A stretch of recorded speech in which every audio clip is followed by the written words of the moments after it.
This is the Jim Masters Show live, entertainment, lifestyle, variety, celebrity talk show series. Good to have you with us, everybody. Take a look at your screen. We have somebody very special, Julie Rogers Pomilia, joining us, granddaughter of Hollywood legends, Roy Rogers and Dale Evans. She is joining us in just a second here. We're going to be celebrating the iconic figures and, of course, Julie's incredible work as she has penned this very special book, Heroes, My Grandparents, A Granddaughter's Love. Really something very special. Celebrating, of course, the life and love and careers of Roy Rogers. Yes, we're talking Roy Rogers and Dale Evans, icons in not only country and Western and television and film and music and so much more, just iconic figures in Americana.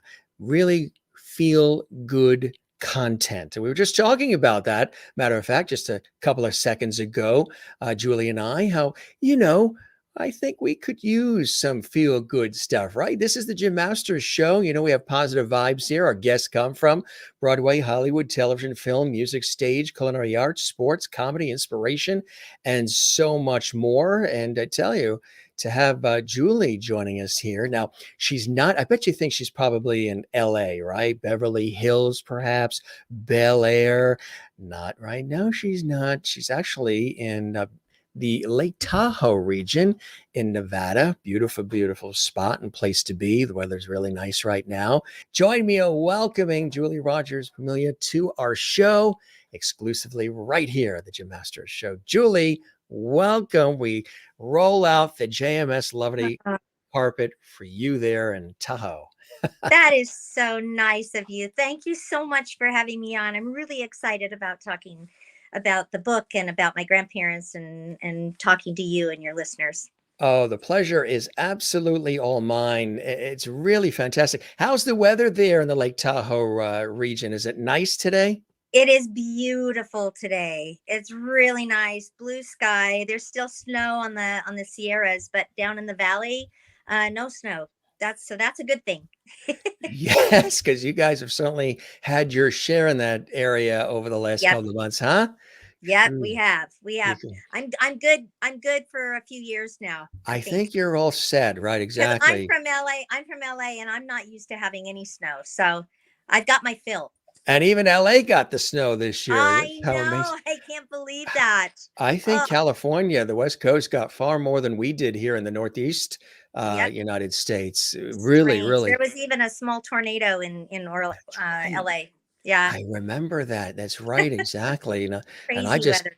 I just got in from blustery Canada, which was really beautiful, in Calgary, Toronto, and Edmonton, and little nippy, but very, very nice as well. And so we're back in the saddle, you and I. We are here, and truly, it is an honor and a pleasure to welcome you. And this has been a labor of love for you, hasn't it? I mean, the first book ever by a Roy Rogers and Dale Evans family member, chronicling the lives, really, of the royal Western couple, one of the most famous couples in Western film and television history, from the distinctive perspective of you, their granddaughter, Julie Rogers Pomilia.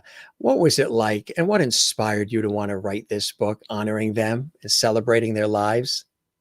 Well, I'm actually the third one to write a book because the other two books were by my aunt and uncle. I'm the first grandchild to ever write a book about them. And grandchildren have a real unique relationship with a grandparent. It's like no other. And it's really, really wonderful. What inspired me was I never aspired to be an author. I was going to just um, kind of make a homemade book full of memories and kind of a for posterity kind of feel for my son. Yeah. I was going to give it to them for Christmas. And I go to these Western festivals and people keep saying, you have so many good stories. You tell a good story. You should write a book. And I said, well, actually, I have. I've written a book for my sons. It's just a collection of little short 4-page, 3-page stories about my experiences growing up with them.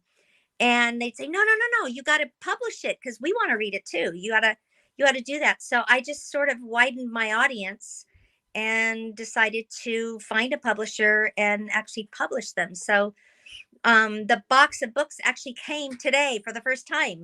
I saw the book. I've never seen the book before. Oh, wow. You You have it with know, you? yeah, I got the Ah, book there it today. is. Yeah, Wow. pretty Now, how cool. does that feel to have that in your hand?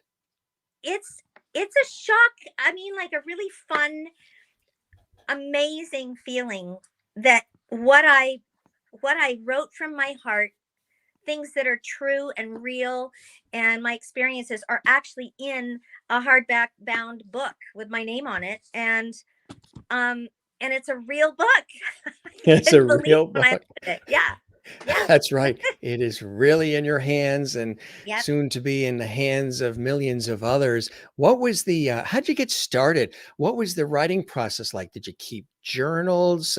How did you actually put it together? Because, some people that I've talked to over the years, not just on this show, but just in life, and I'm a writer too, so I can understand and relate to a degree. Some say that just getting started is the hardest part. Others yeah, say knowing yeah. when to finish, knowing when to, Yes, that and then too. some say, this one I never heard until recently. Some say the middle for them was the hardest because they had an idea of what the beginning would be like. They sort of had an idea of what the ending would be, but joining the two in the middle, they Yeah. found a little more difficult. How about for you, Julie?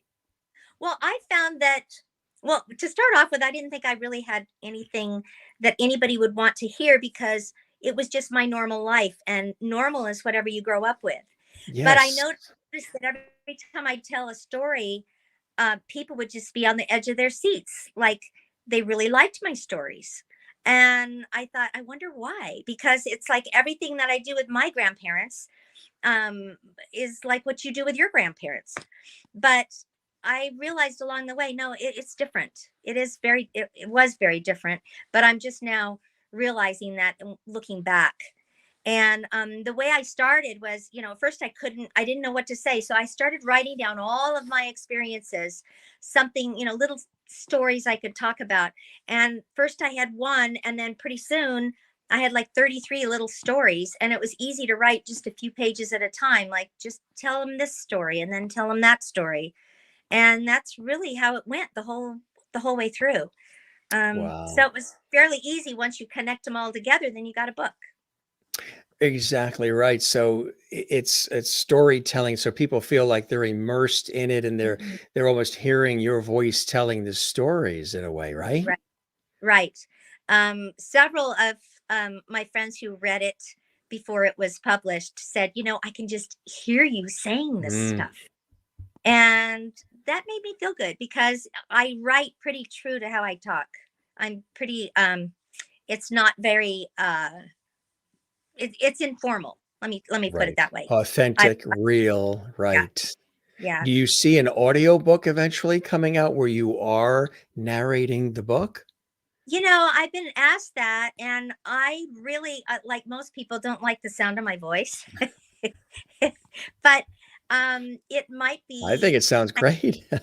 I'm a friend of, one of my friends is Kathy Garver, who used to be Oh, Sissy on Family Affair. she's been a Yeah. great friend of our show, been here several times. We love Kathy. Yeah, I do too. And she's done lots of voiceover work. So I may talk to her a Yes. little bit and see what Oh, she thinks about cool. me doing that. So Oh, that we'll that would see. be fantastic. Yeah, It'll absolutely. be All the fun. support.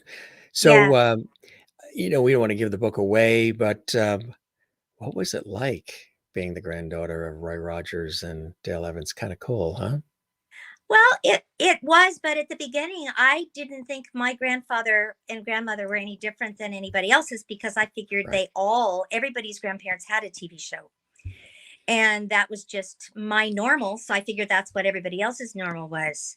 And so you don't think it's anything special until one day in second grade, my teacher called me up to her desk, and there was a stack of weekly readers on her desk, those scholastic news that pass out and all the students read. Remember Uh, those? Yeah. yeah, I remember them, and I'm a teacher, so we still use those. Yeah. And Grandpa was on the cover, and she pointed to it and said, "Do you know who that is?" And I thought, she's really acting strange, but yeah, that's that's my grandfather. And I had no idea what the big deal was. And she made a big deal. So I went home that day and I asked my parents a lot of questions. Um, and that was kind of the beginning of me. starting to understand their celebrity, their influence on people, because they did have an influence on a lot of people through the years, both young and old. And I can't tell you how many people have come up to me saying, "Oh, I just, I loved your grandfather. I was mad at Dale when she married him," or "I wish they were my parents." All these different things that people say that they feel embarrassed, like, "Oh, you've probably heard it so many times, you're tired of it." And you know what? I never get tired of it. So, No, not at yeah. all. Absolutely. So, when do you think you came to the realization that, hey, not everybody does have family that has a hit television series or the spotlight and that type of thing? Was there a certain age where that sort of triggered for you? Well, yeah, I was about 8 years old, and it was about in second grade. And then I started noticing that when we'd go out to dinner with them, people would stare and take pictures, or want to run up and talk to them or get an autograph. And we just learned to accept that and just be patient and just wait. And I didn't at first. I felt funny when people would stare, but then I realized, you know what? They're not looking at me. They're just looking at grandma and grandpa, and I just happened to be with them. So it just became a new normal for me, and I realized who they were, but it was just still that, they never made a big deal of themselves. I mean, shoot, grandma didn't even tell me she wrote Happy Trails until I was in college, and she still didn't tell me. I heard it on the radio. So you heard it And and you had no idea when you heard "Happy Trails to you." I You had had no no idea. idea. I went to the phone right away, and I didn't even give her a chance to answer. I said, "Grandma, you wrote that?" And she goes, "Wait, what? What? Wrote what?" I said, "Happy Trails." She goes, "Well, yeah, I did." I said, "Well, why didn't you ever tell me?" And she said, "Well, baby, I just didn't think it was that important." It's like, okay, fine. No one in this family tells me anything, you know, but You're the last to find out, right? I'm the last to find out. Exactly. Well, you So, knew they but had grandma lunch boxes and all that too, right? yeah, Coolers and yes, they lunch did. boxes. Yeah. At one point, they had almost as much as Walt Disney in their Wow. products and merchandising, and they had over 400 products with his name or likeness on it. So, Did and they we had all really? that stuff too, because they would pass it down when the companies would give it to them to try out. Their kids got to be a little too old for it, so they started to give it, send it on down to us. And I liked everything but the paper dolls. I didn't really like seeing my grandparents in their underwear, and I'm not sure who does. So I couldn't get those clothes back on fast enough. But everything else I really liked, you know. Kind of like those color forms. Remember the color forms they used to have with that Yes. vinyl sort of the clothing would I attach to the loved those, and they had color forms too of them. So that was pretty fun. So, but So, again, it's just a yeah, normal yeah, thing. they Grandpa were would, your family, right? yeah, Yeah. right, exactly.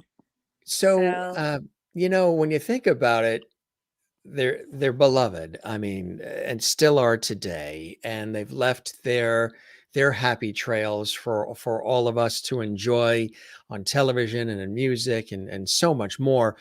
What is it that you think resonated with America, if not the world, when it comes to Roy Rogers and Dale Evans? What was it about their spirit, their personalities, just the content that they chose to deliver for the good of all of our entertainment?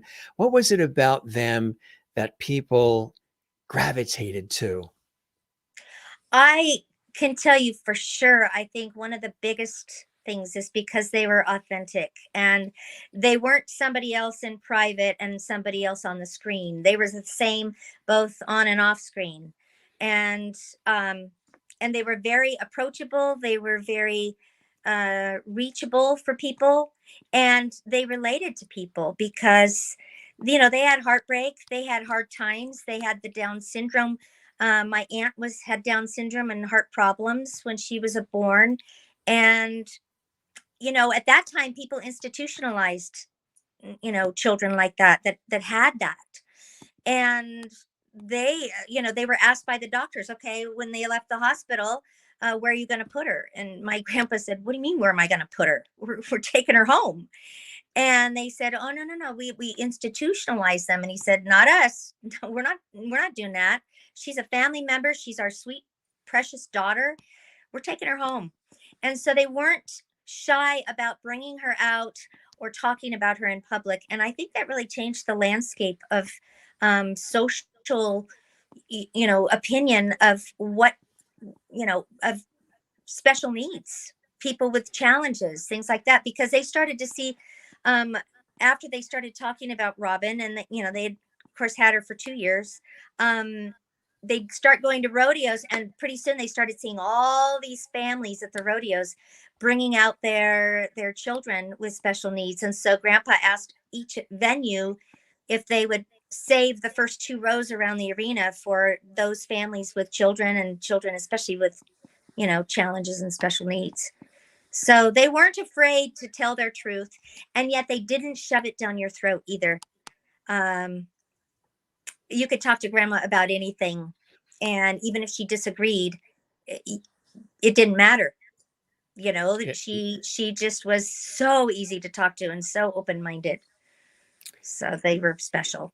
Many knew them as heroes, of course, but you knew them simply, as you say, as Grandma and Grandpa.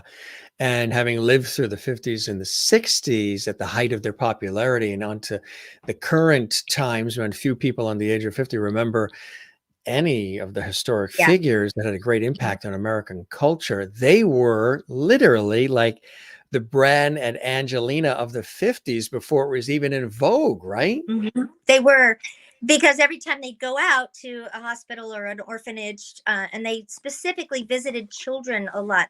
Yeah. They had a heart for children. They'd come back with another child. So their friends were starting to tease them. It's like you keep picking up children as you come home. And we had 9. They had 9. And it was also a very inclusive family, which I loved, because they didn't see colors or cultures or anything, because it didn't matter. We were all family. One of my aunts was from Scotland. One of my aunts was Native American, and another aunt was from Korea. And another uncle had special needs himself, because he was beaten badly when he was a child, and in an abusive situation. So they were very loving, and there was no pecking order to the family at all. We all belonged. That's beautiful. See, that's what's great. Even with all the celebrity and the other Hollywood royalty around, to keep it in the understanding of family and the importance of family. That's rare in the Hollywood world, isn't it? To be able to keep that balance that way. I think so. And I think we've kind of lost our way on that. I mean, these days you can become an overnight sensation, and people sometimes lose their way in that and start believing your own press, and they never Yes. forget their roots, ever, and treated us, taught us the value of the dollar, and doing our chores at home. And, they were very, for the extraordinary job they had, they were very ordinary, if you know what I mean. Terry Ann 58 Mapes watching live says, Dale Evans, Roy Rogers, I always thought they were so humble. Yeah. My Yes, they father loved were their shows. Beloved very couple. nice. Yeah. Uh, Well, Grandma had said she had made such a mess of her life early on. She was married 3 times before Grandpa. And she said, you know what, I'm just grateful that I'm here. And that there will be no more divorces. Murder maybe, but never a divorce. And she stuck to it, and they had a deep faith in God, and I think that was a huge part. Yes, that foundation is so essential. You're the Yeah. youngest daughter of Dale Evans' only biological son, and in that book, you share from your personal experience the love and the acceptance your grandparents exuded, which I think is really something special, as they adopted 5 children, as you're talking about, from different walks of life and cultures, sort of combining that yours, mine, and ours step, adopted, and foster, making Yeah. 9 total, which is incredible, huh? Yeah. Yeah. And it's such a wonderful family to grow up in, and so many good memories of us all getting together. Um, it was good times. I mean, I have lots to be grateful for and lots of memories. And it's so great to see it actually in a book, and it's easy to read because you don't have to read it from cover to cover. You can pick it up and read one story because they're all individual little memories, heartwarming kind of stuff. How did you know what to pick? It's kind of like when somebody is creating a CD of music and they have, 30 songs that they want to pick from, but they got to narrow it down to just, 9 or 10 or 7. How did you know which stories to pick and what order to put them in? The order was not that hard because I did go chronologically from when I was very, very young. My earliest memory was at 3 years old, sitting on Trigger. Grandpa hoisted me up onto Oh, Trigger, and I knew that this horse was going to take care of me because he was so gentle. He didn't move, and I didn't feel afraid at all. But in fact, he was very smart and he had over 100 cues. So Grandpa said, you need to be careful. Don't touch any other place on him, because if you touched the place like my sister did, he reared up and he had to pull him down because there were so many cues that he had for tricks. But um, it was just wonderful. It was really, really wonderful. when you really think about it, I think it's really something absolutely extraordinary too. And they are still relatable today. You and I were chatting before we Yeah. went live on the air about how we could really use a dose of not only just nostalgia, but good, positive, heartwarming feelings and vibes, which they exuded. And that really transcends time and even generational differences, right?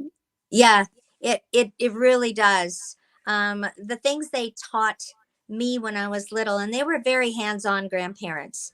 The things they taught me helped shape me into the person I am now.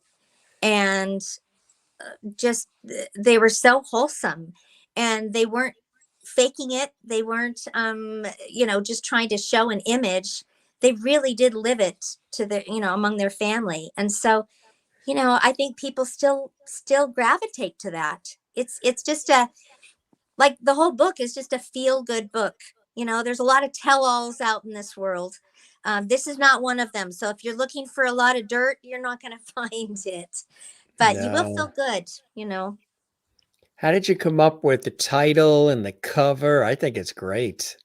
Oh my goodness. You know what? The title just never struck me. They said, "Oh, it'll come to you. It'll come to you." Well, it never did. And this was the last one we tried, and we were out of time, so it stuck. Yeah. um, See, you know, she's real, she's authentic, she's a straight shooter, and I love that. We ran out of time and this stuck. well, yeah, But it's that's the way it goes. perfect. Well, it's hard because you want to get name recognition in there with a Yeah, title, right? But right. how do you use Roy Rogers and Dale Evans? Well, you've used up your whole amount of title Well, words, all the just with their font names. letters, right? Right. And my uncle wrote a book that said Growing Up with Roy and Dale, which I would have probably chosen, but that was already used. And, you start to kind of weed out everything, and then you just hope for the best. And I love it because my own horse is on there. I'm sitting on my own horse. His name is Sunny. Ah, oh, In the that's corner, great. yeah, that's my Yeah, right horse. there. That's And your he looks horse. he looks a lot like Trigger, actually. I was gonna say, absolutely, huh? How Yeah. cool is that? Well, Wow. yeah. I mean, Mm. Horses are surprise. I really very like loving and palominos. healing. Yes, Yeah, horses are very, very healing, they animals, are. aren't they? And very, They, very loving. They're intuitive. They can really sense a lot of things. well, Um, that's why they use them in therapy so much, uh, yes, with children with PTSD, coming back from yes. war, with all kinds of stuff. So they're like big dogs, really. I mean, you just don't want them to step on your toe, but um, ours just come around and start checking our back pocket for carrots, and they'll rest their head on your shoulder, and I don't know. There's just something. I think Will Rogers said there's something. about the inside of a horse. No, something about the outside of the horse that's good for the inside of the man. And that's about it, spending time with horses. And Grandpa used to say, my best friends are horses and dogs. So Right. Unconditional love, right? unconditional love. They don't have an agenda. They just love you. Did you ever go So to any of the Roy Rogers restaurants? yeah, I have. They're mostly back East Coast, They're like here on the Midwest East Coast. Coast. Yeah. I went to the one that's right across from David Letterman. It may be gone by Oh, now. in New They York. closed a Yeah. lot of them.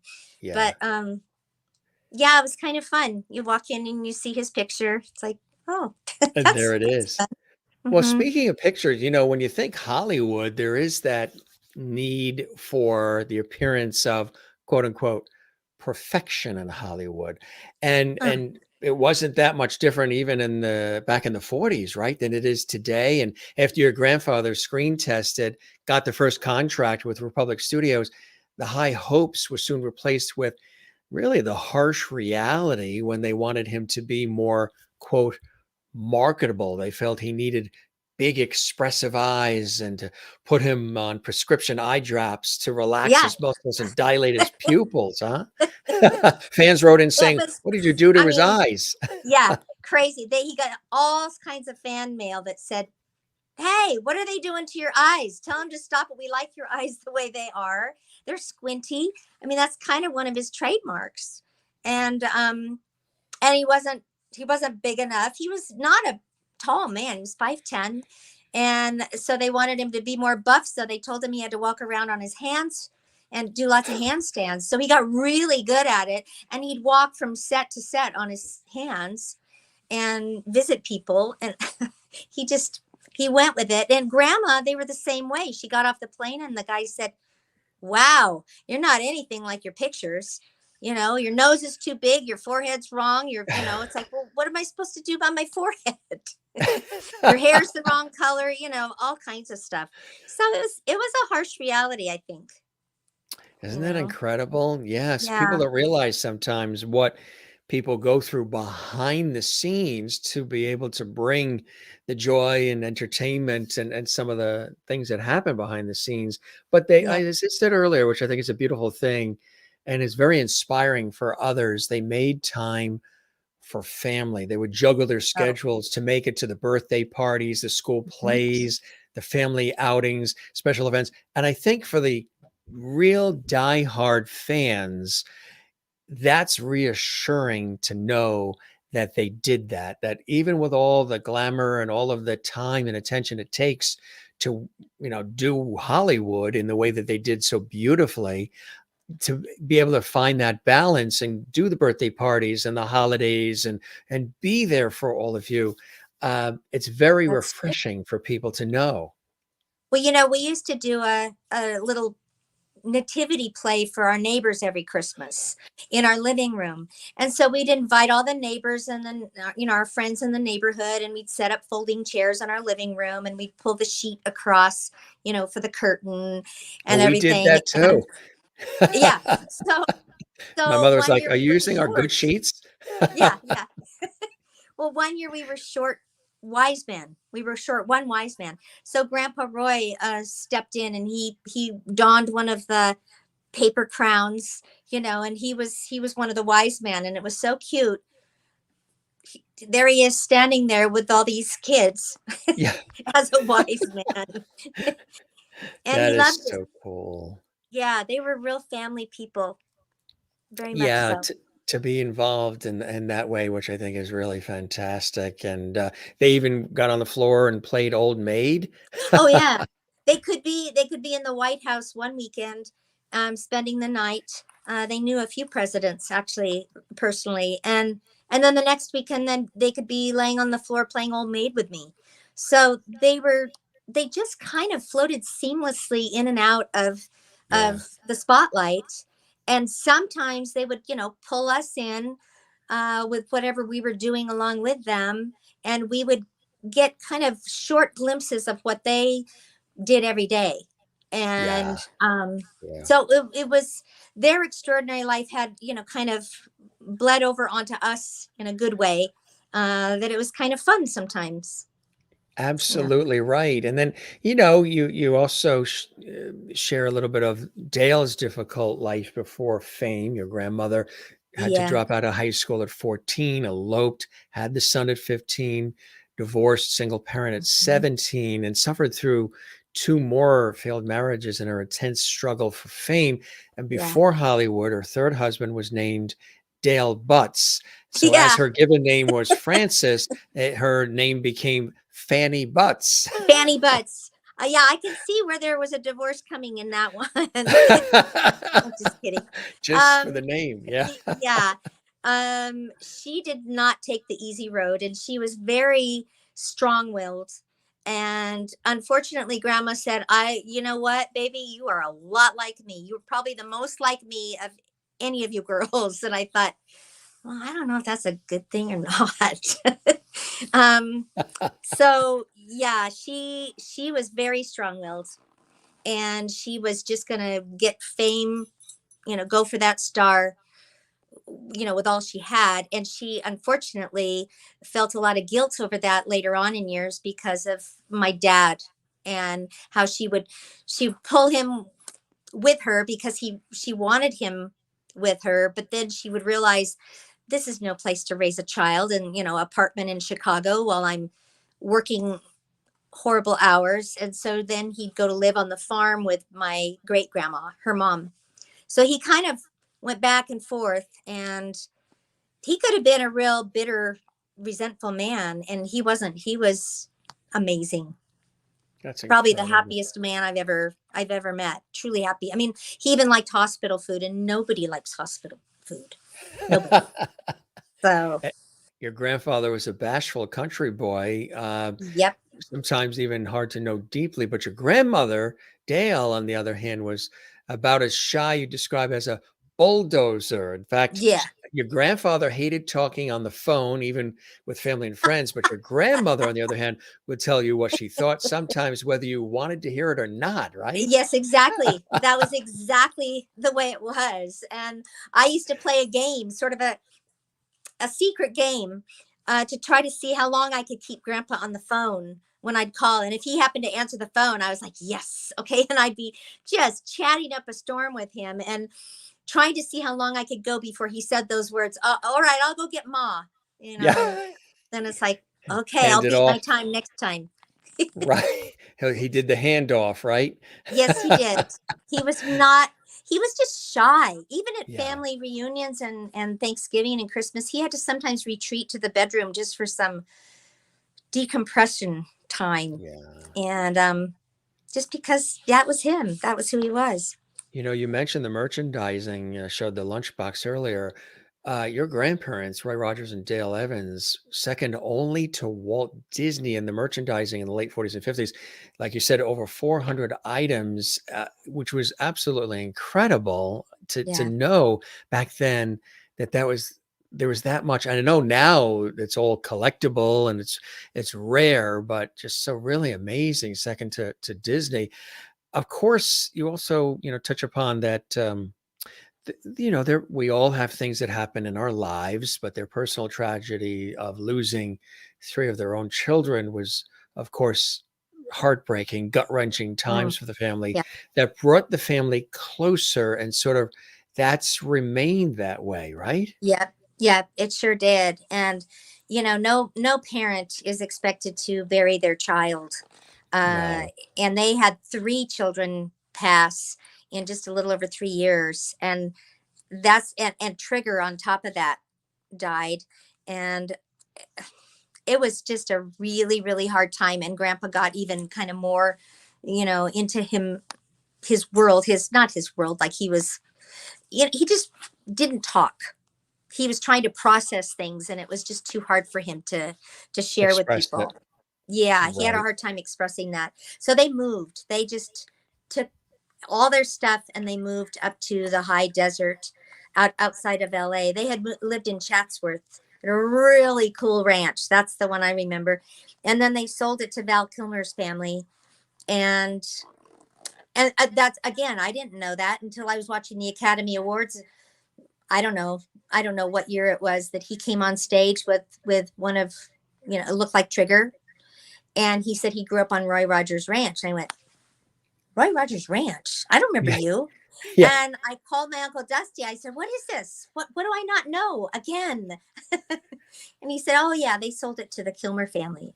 I said, oh, Oh I boy. didn't know that. So I find out a lot of things through either my aunts and uncles or other people outside the family who have done a lot of research and know their career like the back of their hand. Because, as a grandchild, you don't pay attention to that stuff. Right. Right. You're playing Exactly. with your Barbies and you're asking for, a popsicle or whatever. And you just you don't pay attention is what happens. But then you get the other things, which is exactly what's in my book. You're going to get all the things that you don't read in a typical biography about them. Which I think is really fantastic. Even talking about brief family appearances on television from time to time, everything from Billy Graham's crusades to the famous salad dressing commercials to even the Jonathan Winters Christmas show, the Oh, incomparable, crazy Jonathan Winters, huh? yeah. Oh, he just, He was I don't something. know. We had kind of a rough patch in that show with my cousin who was 3 at the time. I Uh, think he was 3. Um, he decided that he didn't want to come over and listen to Jonathan Winters tell us a story. They had scripted it oh, all out and yeah. told us where our marks were, and then when he comes in, you're all to go over and sit down on the carpet and listen to a story.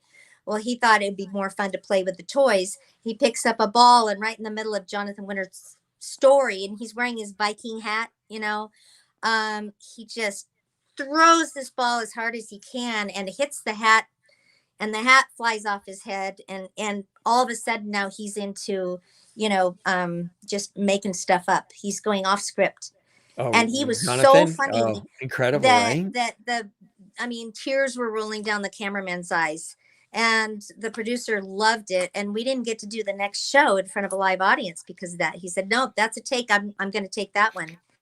We were all Right. mad at my cousin because we wanted to do it again. And Right. yeah, he's never lived that one down ever. And he's a pastor, really nice, nice guy now. But back then, and years later, Jonathan Winters saw Grandma at another event, and the first thing out of his mouth was, yeah, so Dale, how's that, blankety blank grandson of yours? And that was years later. He never forgot that. So I Uh, think deep down it inside, he was a little annoyed with my cousin. So but he whatever. played it off during the taping or the Yes. broadcast, right? Yes, he did. You would have never known. He was hilarious. Just hilarious. Yeah. I think one of the great things that you've been able to master, as we've been talking about sprinkling into the conversation a little bit, is each chapter, sometimes things run on and on and on, but you have it laid out in the book where each chapter stands alone, one Hmm. short story after another. You recall the humor, the tenderness, the perception of fame, tragedies, of course, that endured, and the rollicking times that were experienced being a Yeah. part of the multicultural brood, right? Yep. It's a lot of diversity just within the pages of this book, just in the Yes, stories alone. But yeah, it's easy to read. That's what I've been told and told. exactly. Yeah. Is there a little passage maybe or a little something in the book that you would want to share with us to give people that are watching live a little taste of it? A little favorite I section or something? I would, except I'm holding my phone with one hand and trying to keep it still and Oh, you and trying. oh, I thought I'm that you were in Cirque du Soleil. yeah. As you know, my computer was not cooperating, so I've been holding my cell phone the whole time, and She is sometimes a you almost. trooper, isn't she? I'm so sorry. It's Um, fun. Yeah. no, but Did you do I you ha will tell you, that there was one very, very special time that I brought my rock collection over to Grandpa when I was about, I don't know, 9 years old, something like that.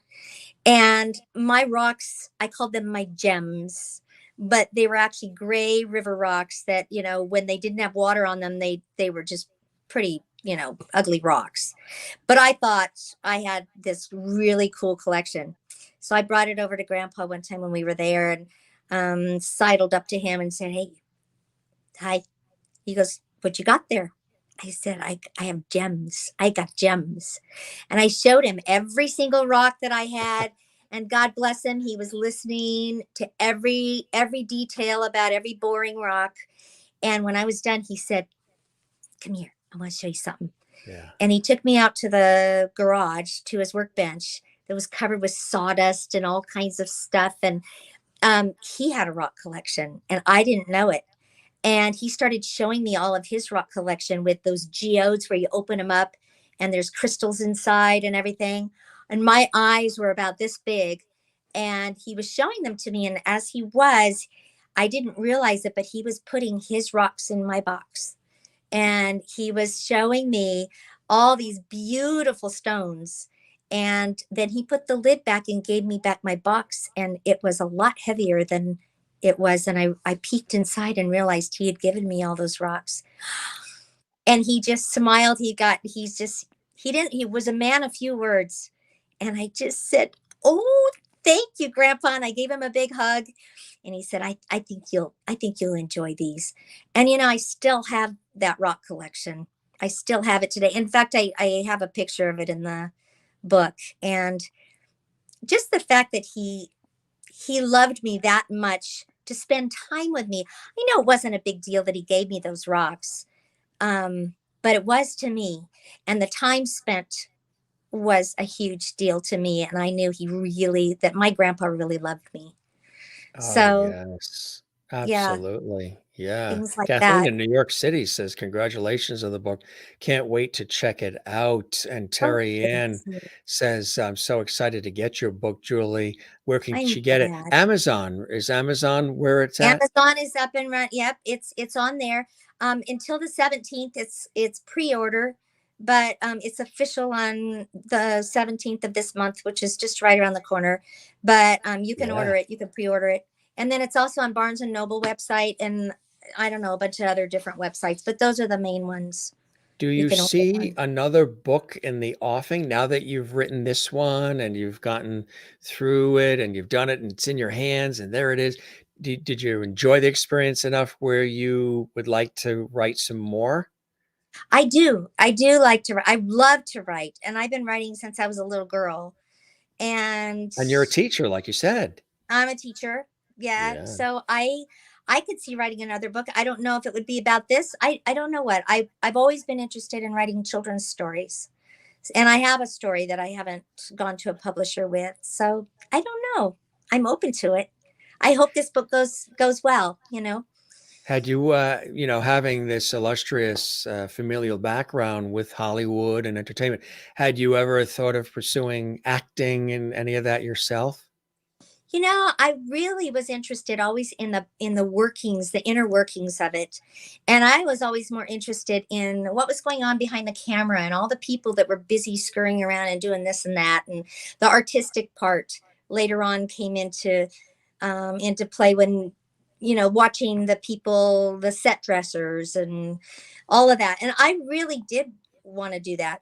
But my parents kind of discouraged me from that because they saw the tough side of Hollywood.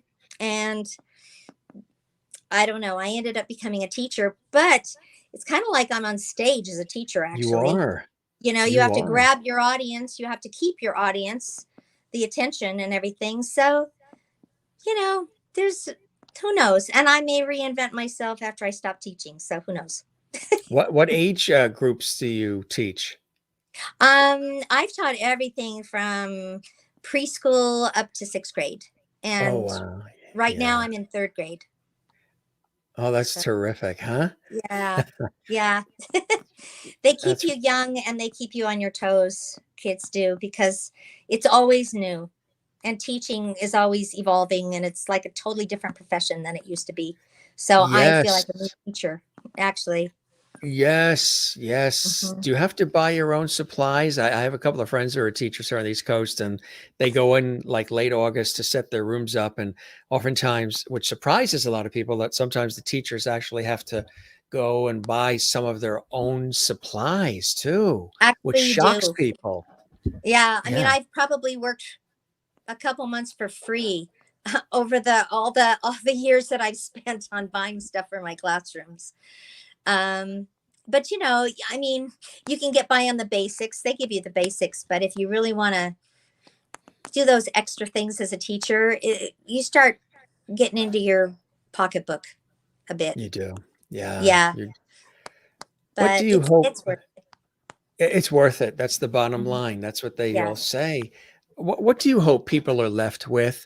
People maybe that will learn about these iconic figures in American history, Roy Rogers and Dale Evans, those who know a little of them and will be enhanced by it, and those who are tried and true loyal fans who will also be enriched by the book.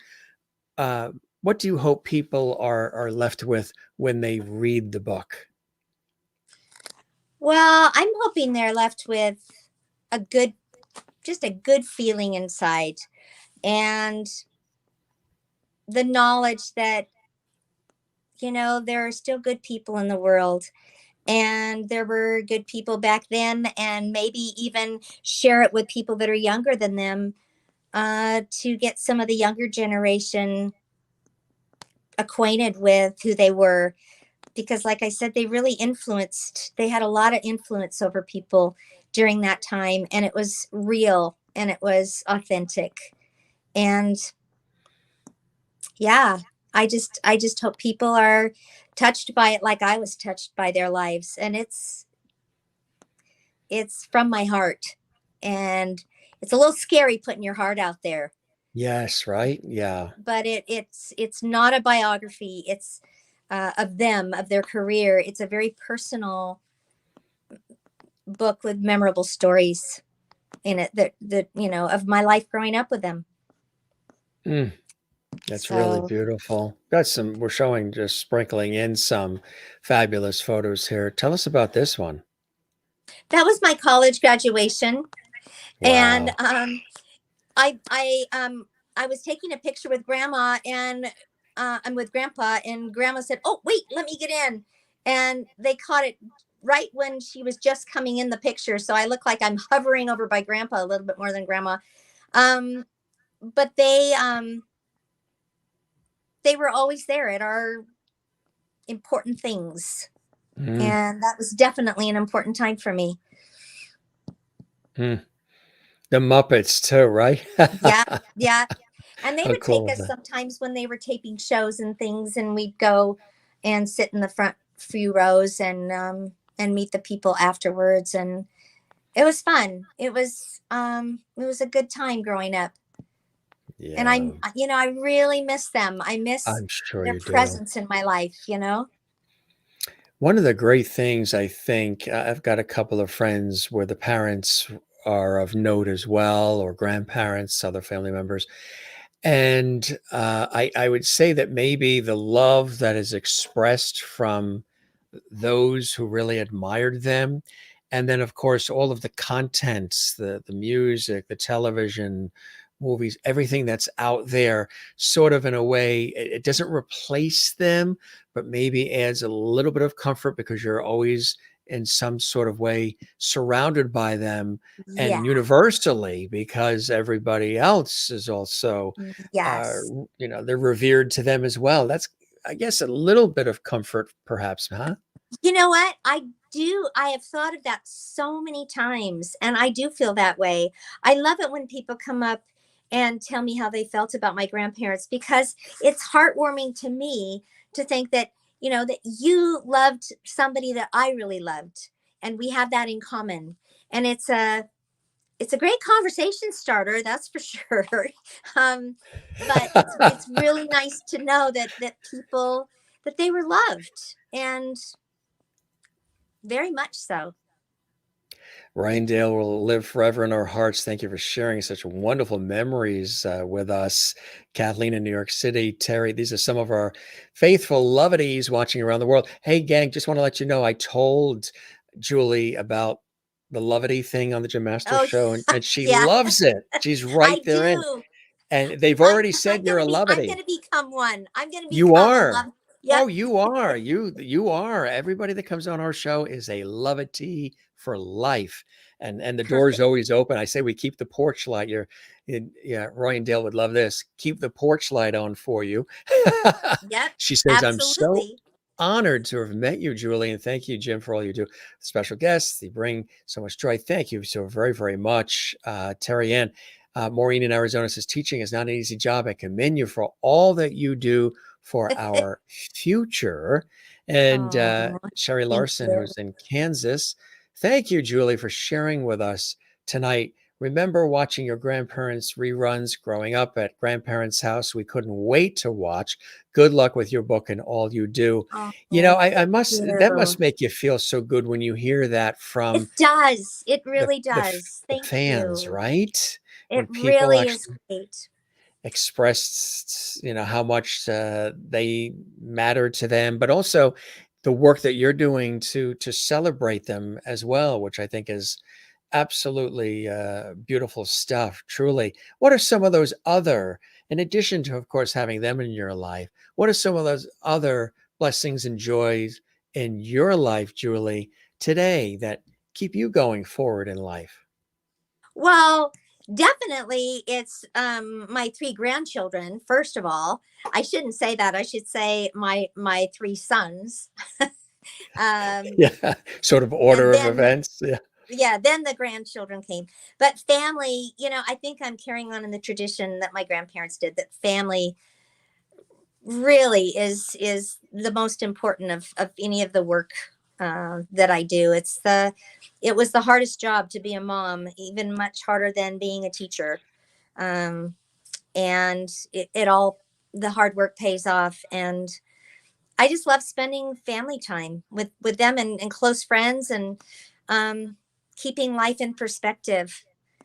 And sometimes it's hard. You get bogged down in the little problems of the day, and then you think, wait a minute, is my life really that bad?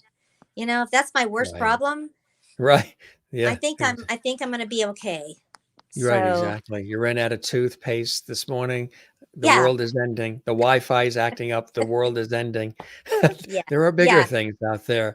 How do your exactly. sons, does the kids feel about their, great Great grandparents great being who grandparents. they are? Yeah. You know, their generation, they didn't really grow up with it. They grew Yeah. up knowing them. They remember Yeah. them because they were young grandparents, and so when they passed, my sons were old enough to remember times with them.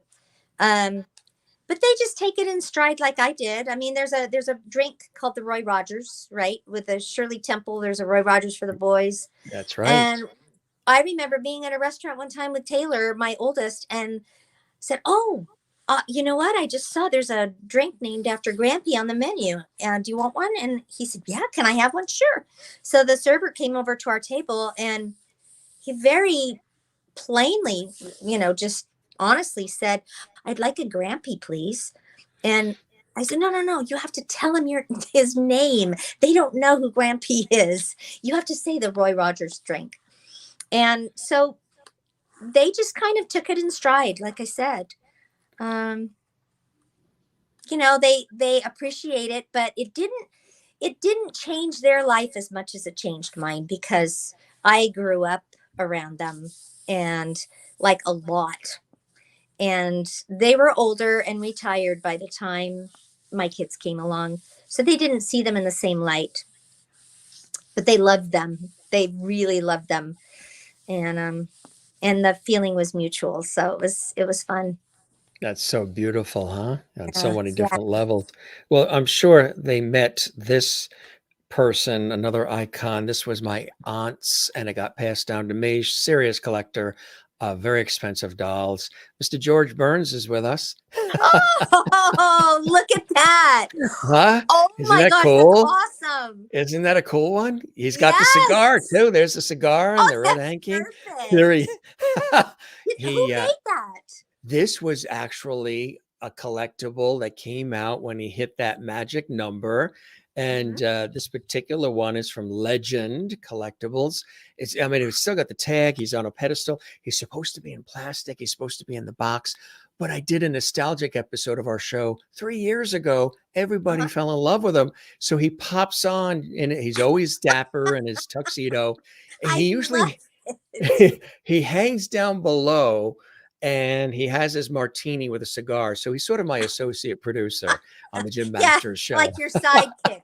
And he The comes out sidekick. every once in a while, He makes banters. sure that everything is the wires are still plugged in and everything is good. And he's the warm-up act before we go live. I But love that. isn't that cool when That he is the coolest doll ever. well, Oh, wow. I've he never seen absolutely, anything like that. yeah, it's really cool. It's a real collectible. She had a room filled. This was in West Hartford, Connecticut. A room. One of my mother's sisters. My mother's the youngest of 16. Big family on that side of the family. Whoa. Yeah. So one of her sisters, Lillian, big collector of the dolls, and there he is, and he sends Wow. his love. Hey, you would love this too. You probably appreciate this. Dream of Denver, Bob Denver's wife, Yes, I love fabulous person. Dreama. She's wonderful. She's a dear friend. She's been on our show 3 or 4 times Oh, as an individual guest, but then she's been on like birthday celebrations and yeah. anniversary shows and everything. She saw all the things we have, the I Would Genie bottle and all these different things. And she goes, you're missing something from your Oh, set, Jim. I said, what are we missing? She said, you're missing Gilligan. Gilligan. Yes, you are. I There it love is. that. Aloha, Jim Dream of Denver. Oh, Isn't I that know cool? Dreama. She's awesome. Isn't She's such she a good sweet friend. people? Yep, She yep, really is. As she are is. you. You're a very Oh, spirited, fun person to chat with, real and thank authentic, and you're you. warm and fantastic conversation. Pam says, loved your parents, loved your grandparents. She loves everybody, the whole family. I love that. Jane's watching Lots in of love. Sweden, where it's late. She says, thank you, Lovety Julie, for being here tonight. So interesting to hear about them. And thanks, Oh, Jim, as well. And thank you. Maureen in Arizona. I grew up watching your grandparents. So this was definitely a wonderful trip back to my childhood. Thank you, Oh, Julie. God bless and happy trails to you. you gotta have So, those. Yep. Sherry, this is something special. Your third graders are lucky to have you. Oh, I'll tell them tomorrow. Okay, I'll make sure that they know that.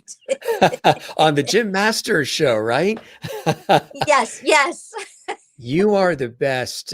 Spread the word about our show. We would love that. And you are absolutely I will. welcome back anytime, my friend. Really, I was so excited, to have the opportunity to speak with you. I've always admired your grandparents. I love people who have always done things in a way that inspires, not just entertains. I'm big about inspiration, empowerment, joy, blessing, feeling good about life. We Yep. talk about it a lot, kindness, empathy, how we need more of that. And, I think during the pandemic, a lot of people went back to the nostalgic things. Yep. Not only were they baking bread in the kitchen and all Hmm. eating their childhood cereals, they were watching the old movies and the TV sitcoms and the dramas and the westerns and the love stories and looking for things to find some sort of sense of grounding and balance and Yes. warmth and joy.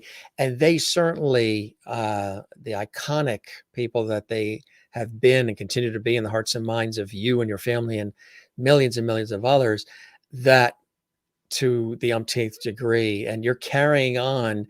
And obviously, just in this conversation with you, a lot of their way of being and thinking has certainly rubbed off on you, Lovety Julie. You know what? It really has, and I'm grateful for that. Very grateful. Oh, absolutely right. And we will again keep the porch light on. I truly hope you enjoyed the time with me as much as I have with you, Julie. I loved it. I loved it, and I love that the listeners type in questions and or things to say. I love that because I feel like we're all together in this That's what conversation. I said I wasn't going to, because I was mentioned to you, I work in television and radio professional. I said I wasn't going to do this series and all these episodes. We're approaching almost 1,000 episodes in less than 3 years, which is unreal. Wow, And it's a I lot. wouldn't do it any other way unless there was some interactivity and Hmm. everybody feels involved. Again, kind of like Carson and Kevin and some of the legendary talk show hosts that Yep. your grandparents certainly would have known. And I think there's Oh just yeah. people keep telling me I'm bringing back the lost art of conversation, You you know, that's know? really true. Our kids, I mean, I hate to bag on the kids here, but they're on their cell phones so much that they could be sitting next to each other and they're having a conversation on their phones. It's like, what's up with you guys? So yeah, the lost art of conversation. That's absolutely true. That's it. So It's it's great to converse, and it's great to feel like you're with other people of like mind and talking about positivity, and it's just a good feeling all the way around.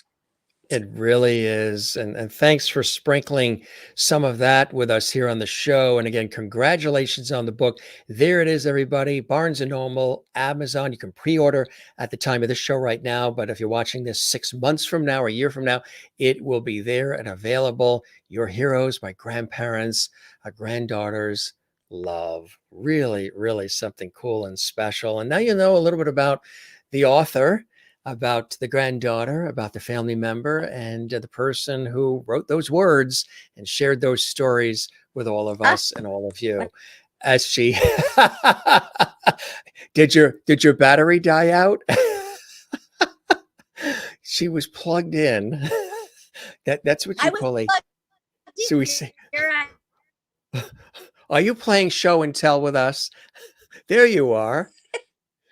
Did you not pay your light bill? wait. It's terrible. This is Well, terrible. Here I am. I'm back. there you are. Yeah, You just that's kicked it. kicked the That's it. computer. That is funny. Well, we better wrap before something happens, right? I'm so Thanks. sorry. Yeah. As Carol Burnett said, I'm so glad we had this time Yeah, before together I really go away. before you really zap out. Thanks so much, Julie. You be well. Take care. Come back and see us again. Spread the word about our show. And truly, I hope the show met whatever expectations you had. Yes. And it was a pleasure. You be well, okay? Congratulations on everything. Bye-bye. She's freezing up there. So before she gets too cold and really freezes, whoosh. What a trooper. She was holding her cell phone the whole time. She tried to get on the show via her computer. Computer wasn't working out. And that happens. It's technology. It happens in the biggest studios. It happens on television, radio, on stage. It happens on movie sets. It happens on the internet. And she tried to get on with the computer. Computer wasn't having it. I guess the computer was tired today. So she switched to the phone. We were doing a little technical preparation beforehand. And she grabbed the phone, she plugged it in, hooked it up, and there she was. What a joy, huh? Really. Julie is somebody very, very special. And I could see she just listening to her, I could see that if I was one of those kids, I would have been so happy to have her as a teacher. I always gravitated towards my teachers that were fun, that were, they exuded some warmth, heart, really engaged the kids and made you feel good. You had to work hard, but there was some warmth and fun and joy. And you could tell that Julie really has that spirit when she teaches the kids, and she has it when she celebrates her grandparents, Roy Rogers and Dell Evans, with Julie here on the show. How cool was that? She spent some nice time with us. We didn't rush through. We don't rush through. And the book, she just got the book in her hands today. So that book you saw her hold, it's like one of the first times she was holding it. So it's like a newborn baby for her, which I think is so cool. And Pam says, I'm glad I grew up in the 50s and 60s before cell phones. There is truth to that, on many different levels. Kathleen Walker, thank you so very much for your support of the Jim Masters Show Live Entertainment Lifestyle Celebrity Talk Show series. She's doing a super chat here, and the beautiful green color. Wonderful show. Makes us love Roy and Dale even more. Thank you, Julie, for being here. Welcome to our Lovity family. Kathleen in New York City, thank you. We lovity that. And also Tara Ann, thank you very much for your super sticker. We really appreciate that. That's so kind of you and so generous of you. And that is duly noted and very, very appreciated. Thank you so very much for doing that, Kathleen and Terry Ann. You guys are really, really beautiful. Maureen says, those talk show hosts of years gone by could have learned a lot from you, Jim. You have such a gift of bringing out the best in your guests and putting them at ease and leading such a fun conversation. Thank you, Maureen. I appreciate that. And Sherry says, thank you, Jim, for this fantastic episode. Julie is such a sweet, wonderful woman. We're so glad you're back with us. Yeah, I'm back from my TV shoot in Canada. We've missed you. Well, we missed you too. And it was really, really a terrific way to come back, with Julie here on the show. One more time, there is the book. Look for it on Amazon, Barnes & Noble. Read it. Get a couple. Get, some gifts for people too, and share it. We really appreciate Julie joining us here on the show. Really, it was fantastic. Granddaughter of Hollywood legends, Roy Rogers and Dale Evans, right here on the show. This was fantastic. We appreciate you joining us here at the Jim Masters Show. Don't forget to give this episode a hearty and warm thumbs up on our YouTube channel, Jim Masters TV, where we have all these episodes with all these stars and all these amazing guests. There's a thumbs up icon there. Just click that if you enjoyed this episode. Give it a thumbs up. Leave a comment on the YouTube channel as well. And don't forget to subscribe to the YouTube channel. It doesn't cost a cent. You just hit that red subscribe button, or maybe it's a black subscribe button. I think they have different colors now. And it was really, really cool for those of you who have done that already. We thank you so very, very much. So we thank Julie for joining us, and we thank all of you for joining us. We've got more great guests coming up. If you want to see some of the Canada photos from the multi-day television adventures and projects that I just returned from up north to see our neighbors there in beautiful Canada, check out my Facebook, Instagram, and Twitter pages. You can find me at Jim Masters TV on all of those. And we still have many more Canadian pictures to share with you. We got a lot of hard work done, made some great TV magic, as I call it.